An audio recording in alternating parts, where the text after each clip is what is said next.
খেলা নিজের মতো করে বাড়ে, খেলার একটা পবিত্রতা আছে। এই মাটি, এই ঘাস নিয়ে যারা থাকে তারা একটা অন্য জগতের লোক, তাদের আগলে রাখা আমাদের কাজ। রবিবার হাওড়ার ডুমুরজলা স্টেডিয়াম সংলগ্ন মাঠে 4 দলীয় হকি প্রতিযোগিতার অনুষ্ঠানে উপস্থিত হয়ে এই কথাই বললেন হাওড়ার শিবপুরের বিধায়ক রুদ্রনীল ঘোষ। তিনি বলেন, পশ্চিমবঙ্গ সরকারের মুখ্যমন্ত্রী ও ক্রীড়া দপ্তর খেলায় উন্নয়নে সর্বদা সজাগ। আগে খেলাতে রাজনীতি এসে গিয়েছে, নীতির রাজ চলছিল, কিন্তু এখন বিজেপি সরকার মুক্ত পরিবেশে রাজনীতি ছাড়া পবিত্রতার সঙ্গে খেলাকে চালিয়ে যেতে চায় বলে জানান তিনি। মূলত হাওড়ার ডুমুরজলা স্টেডিয়াম সংলগ্ন মাঠে রবিবার হচ্ছে এই 4 দলীয় হকি টুর্নামেন্ট। এই অনুষ্ঠানে এছাড়া উপস্থিত ছিলেন হাওড়া সদরের বিজেপির সভাপতি গৌরাঙ্গ ভট্টাচার্য সহ আরও অন্যান্যরা।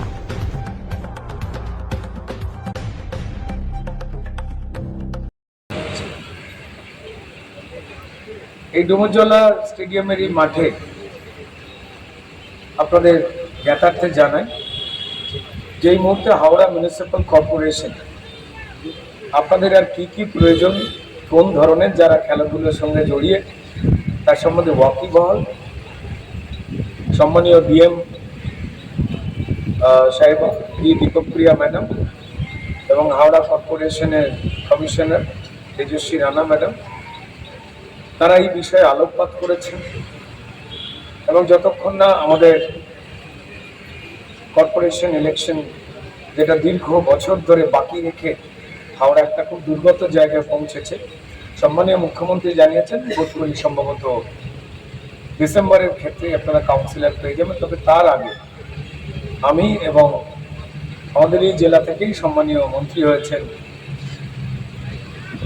আরবান ডেভেলপমেন্ট এবং কর্পোরেশন অ্যাফেয়ার্স প্রতিমন্ত্রী উমেশ রায় মহাশয় এবং সঞ্জয় সিং, হাওড়া কর্পোরেশনের যে বিশেষ তত্ত্বাবধায়ক কমিটি, সেখানে আমরা 3 জন রয়েছি। ফলত প্রত্যেকটি ওয়ার্ডে বা প্রত্যেকটি বিধানসভায় আমাদের নজর রয়েছে এবং কাজ করবার বা কাজ জানাবার অধিকার রয়েছে।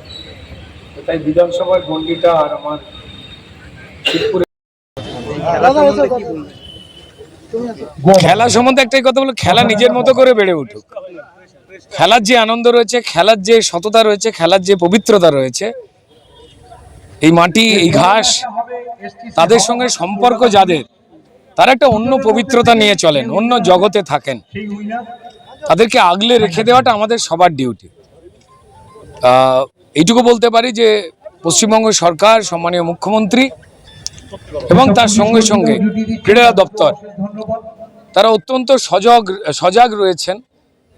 যেভাবে আমাদের এই সবকটা অঙ্গনকে একটু কলুষিত করে দেওয়া হয়েছিল, অপ্রয়োজনে জটিল রাজনীতির আবর্তে জড়িয়ে ফেলা হয়েছিল। রাজনীতি অবশ্যই থাকবে, কিন্তু সেই রাজনীতি নীতির রাজা হয়ে থাকবে, যেন আমার লোক তার লোক দখলদারি যে অন্ধকার এসেছিল সেটাকে সরিয়ে খেলার মাঠের পবিত্রতা রক্ষা করতে এই নতুন সরকার একদম বদ্ধপরিকর। ক্রীড়া দপ্তর তারা একদম বদ্ধপরিকর, সম্মানীয় মুখ্যমন্ত্রী বদ্ধপরিকর। আজকে এটা কি খেলা, কেন, আর এই হকি নিয়ে মানুষের মধ্যে কি বার্তা দিতে চান? আমাদের এটা Howrah training centre, hockey training centre. আমাদের এখানে প্রচুর আদিবাসী ছেলেরা, প্রতিভাবান ছেলেরা খেলাধুলা করে, কিন্তু মানে আনফর্চুনেটলি ওরা কোথাও স্কোপ পায় না। তাদেরকে একটু তুলে ধরার জন্য, মানে অ্যাডমিনিস্ট্রেশনের কাছে একটু দৃষ্টি আকর্ষণ করার জন্য জিনিসটা করা। এবং আমাদের প্রিয় দাদা, আমাদের শিবপুরে এমএলএ আমাদের বিপ্লব দা, এনারা এসছেন। বরুণদা আছেন আমাদের সিনিয়র, উনি এক্স নেভাল অফিসার। খেলাটা 4টে টিম আছে, একটা কলকাতা পুলিশ আছে, একটা এজি বেঙ্গল আছে, একটা হুগলির টিম আছে, একটা আমাদের ক্লাব আছে। মানে এরা অ্যাকচুয়ালি ট্রেনিংয়ের জন্য এই মাঠটা পায় না। এটা হিটকোকে আমরা টাকা পয়সা জমা দিয়ে এটা পারমিশন নিয়েছি, কিন্তু এরা আনফর্চুনেটলি এরা কোনোভাবে এরা পারমিশন পায় না। এরা মানে কেউ পারমিশন খেলতে দেয় না। এসব অনেক সমস্যা আছে। এগুলো হাইলাইট করার জন্য, এগুলো যাতে আগামী দিনে আমাদের স্পোর্টস মিনিস্টারের কাছে যে জিনিসটা যায় বা মাননীয় শুভেন্দু অধিকারী মহাশয়ের কাছে যে জিনিসটা যায়, তাদের তিনি যেন এটা টেক আপ করেন। মাঠটা করা হলো খেলা নিয়েই তো করা হয়েছে, হকি বলেই তো, হকি গ্রাউন্ডই তো আছে। আপনি বলুন। তাহলে আপনি যেটা বলছেন যে খেলা প্র্যাকটিস করার জন্য কি এটা? আমি বলে দিচ্ছি পুরো। এটা অ্যাকচুয়ালি যারা হকি বেঙ্গলে যারা আছে, আনফর্চুনেটলি তারা সিপিএমের সময় ছিল, তারা তৃণমূলের সময়ও ছিল, এবং বিজেপির সময় বিজেপি পালাবার হতে তারা বিজেপির সঙ্গে কাউকে না কাউকে ধরে ওখানে তারা ইয়ে করে, এবং তারা জিনিসটাকে এখনও তাদের হাতে ইয়ে আছে, তারা ডিপ্রাইভ করছে দেখে। সেই জিনিসটা আরও দৃষ্টি আকর্ষণ করার জন্য এই জিনিসটা করা আমাদের। না, তাহলে আপনি যেটা বললেন যে পাচ্ছে না প্র্যাকটিস করার জন্য, সাধারণ যে নতুন প্রজন্মের যে বাচ্চা, তাহলে কি মাঠটা কি শুধু জায়গা ক্যাপচার করার জন্য কি করা হয়েছিল? টুর্নামেন্ট হয়, বিভিন্ন টুর্নামেন্ট হয়, সেটা আগে তৃণমূল জামানায় সুজিত বোস আমাদের ইয়ে ছিল, ক্রীড়ামন্ত্রী ছিল, উনি জিনিসটা দেখতেন, ওনার ইয়ে দেশে এখানে অরূপ রায় এই দুজনেই এটা হ্যান্ডেল করতেন। এখানে প্রথম থেকে পেতো না, এখন আস্তে আস্তে পাচ্ছে। এবার আমরা আশা করি এবার আমরা সবাই সুযোগ পাবো, যারা ডিপ্রাইভ যারা ভালো প্রতিভা যাদের আছে তারা নিশ্চয়ই আগে বাড়বে, সুযোগ পাবে। সুদীপ্ত ভট্টাচার্য, এই ক্লাবের কনভেনার। যেরকম অভিযোগ যে এই যে হকি গ্রাউন্ড করা হয়েছে, তিনি অভিযোগ তুললেন যে সাধারণ যে নতুন প্রজন্মের যারা হকিতে ইন্টারেস্টেড তারা এখানে প্র্যাকটিস করার জন্য মাঠ পাচ্ছে, এই অভিযোগটা তুলেছে। তাহলে কি এই যে হিটকো যে করেছিল সেটা কি শুধু জায়গা ক্যাপচার করার জন্য? একদম পরিষ্কার কথা বলতে গেলে এটাই হচ্ছে যে সিপিএমের সময় থেকেই, তার আগেও এটা ধ্যানচাঁদ হকি গ্রাউন্ড নাম ছিল। ধ্যানচাঁদ হকি গ্রাউন্ডে এই যে গুণধর পল্লী মহাশয় আছেন, ওনারা যখন হকিতে প্র্যাকটিস করাতেন, তারপরে আস্তে আস্তে কী হলো, জায়গা ক্যাপচারিং শুরু হলো। আরেকটা জিনিস বুঝতে হবে আপনার, যত রকমের স্পোর্টস আছে তার জন্য তো একটা পয়সা অ্যালোকেট হয়। এই যে পয়সা অ্যালোকেশন যেটা হয়, সেই জায়গাটাতেই লোভটা ওই জায়গাতে।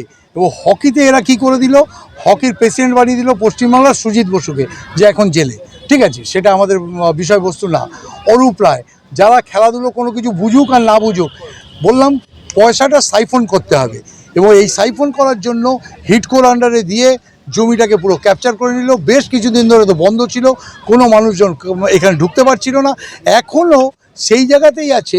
যেই বিজেপি ঢুকেছে তখন বিজেপির সাথে এরা মিশে গিয়ে এখন সেই স্পোর্টসটাকে আবার ক্যাপচার করতে চাইছে। কিন্তু আলটিমেটলি স্পোর্টসকে কি ক্যাপচার করা যাবে? স্পোর্টসকে, খেলাধুলোকে যদি ক্যাপচার করে, তাহলে কি হবে, আপনার প্রতিভাবান ছেলে মেয়ে যারা আছে তারা চান্স পাবে না। আজকে বেঙ্গল দেখবেন হকিতে বহুত পিছিয়ে। আপনি যদি হকি দেখেন, দেখবেন পাঞ্জাব, হরিয়ানা, রাজস্থান, হিমাচল, আরেকটা হচ্ছে ঝাড়খণ্ড লোকালের মধ্যে। আমাদের এখানেও প্রচুর আদিবাসী ছেলেমেয়ে আছে, বেঙ্গলের ছেলেমেয়ে আছে। বেঙ্গলে যেসব ছেলেমেয়েরা আছে, যেসব ছেলেরা, তাদের দেখবেন এখন হকি কিন্তু হয় ইস্টবেঙ্গল, মোহনবাগান, এরিয়ান, এদের কিছু ক্লাবের মধ্যে হচ্ছে। কিন্তু সেগুলো সবই একটা উপর থেকে টাকা পাবো, আমাদের ক্লাব আছে সেই জন্য। আলটিমেটলি যারা কম বয়সী ছেলেমেয়ে তারা উঠবে কি করে, সেটারই একটা প্রয়াস মাত্র এটা।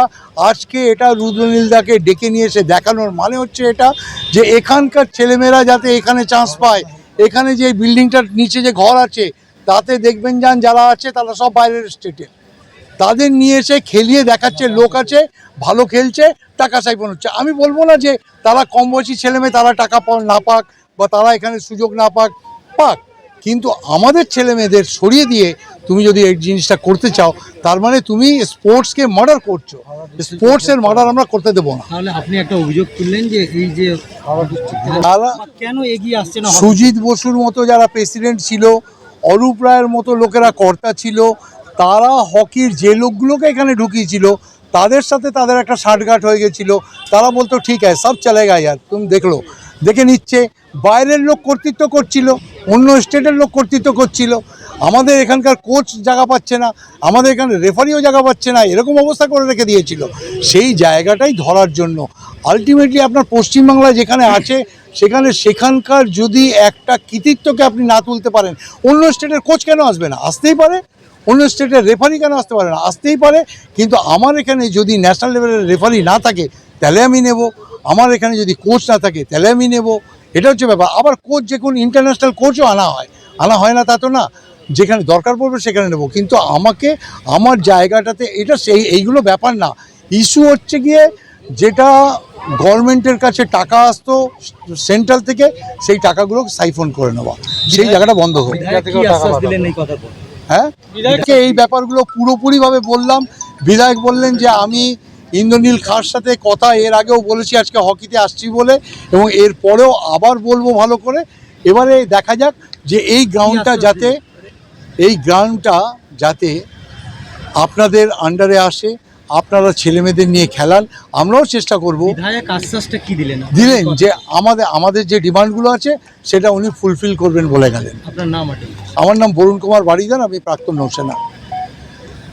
হাওড়া হকি ট্রেনিং সেন্টারের আমি সম্পাদক। আমাদের এই মাঠের বিস্তারিত কিছু কথা আপনাদের বলছি, যেটা আমাদের এই মাঠে হকি শুরু হয় আজ থেকে প্রায় 50 বছর আগে। তখন হাওড়া হকি ট্রেনিং সেন্টার আর ধ্যানচাঁদ হকি গ্রাউন্ড নামে এই মাঠটি পরিচিত ছিল। তখন তো গোটা মাঠ একই ছিল না, একই ছিল না। আমরা এই মাঠটাই কিন্তু হকি খেলতাম, এখানে অন্য কিছু খেলা আমরা অ্যালাউ করতাম না। হকিটা কিন্তু পার্সোনালি এই মাঠটাতেই খেলা হতো, কারণ এখানে হকির সঙ্গে যদি অন্য কিছু খেলাধুলা হয় তাহলে হকিটা খেলা যাবে না। আমাদের এখানে 6 বছর থেকে 10 বছর, 12 বছর, 14 বছর সিনিয়র পর্যন্ত ছেলেরা আমরা তৈরি করি, যারা কলকাতা মাঠে খেলে। আমরাও কলকাতা মাঠের ফার্স্ট ডিভিশন ডি গ্রুপে খেলি। তা এই মাঠের হচ্ছে আমরা যখন খেলছিলাম যখন এই মাঠ শুরু হলো, এই মাঠটা তৈরি করার হলো হিটকো এলেন। হিটকো এসে মাঠটা তৈরি করবেন হকি গ্রাউন্ড হিসাবে। তা আমাদের এইখানে একটা দীর্ঘদিন আমরা হকি ট্রেনিং সেন্টার থাকাকালীন আমাদের একটা ঘর ছিল। সেই ঘর আমাদের এই মাঠ তৈরি হওয়ার স্বার্থে আমাদের ঘর ছেড়ে দিতে হলো। আমাদের বলেছিল আমরা একটা ঘর তোমাদের তৈরি করে দেব, আর বলেছিলেন যে আমরা মাঠ তো তৈরি হচ্ছে, এখানে হাওড়া ট্রেনিং সেন্টার তো থাকবেই, তারা তো খেলাধুলা করবেই। তা সেই এতে আমরা সব রকম আমাদের যত রকম সাহায্য করার ছিল আমরা হিটকোকে সাহায্য করি। এবং কয়েকটা ফ্যামিলি এখানে থাকতো, কয়েকটা নয় 2টো ফ্যামিলি থাকতো, এবং তাদেরকে তুলে দেওয়ার দায়িত্ব আমরা নেই, ওনারা নেননি। ওনারা তুলতে হবে বলেছিল না, আমরা এইখানে কিছু তাহলে করবো না, তুলে দিলে তারপরে আমরা। আজকে কি আজকের দিনে আমরা যেটা চাইছি যে আমাদের যে হাওড়া হকি ট্রেনিং সেন্টার, তার যে সব বাচ্চা ছেলেরা আছে, আজকের দিনে দাঁড়িয়ে আমাদের 100 ছেলে মেয়ে ছিল, বাচ্চা স্যার, যাদের থেকে আমরা রুট লেভেল থেকে তৈরি করি। আজকের দিনে দাঁড়িয়ে আমরা দীর্ঘ 2.5 বছর একটা প্র্যাকটিস নেই, প্র্যাকটিস করবার জায়গা পাই। বাচ্চারা কোথায় গেল? বাচ্চারা আস্তে আস্তে চলে যাচ্ছে। আজকের দিনে দাঁড়িয়ে হয়তো আমাদের দেখা যাবে যে 50% ছেলে মেয়ে আছে।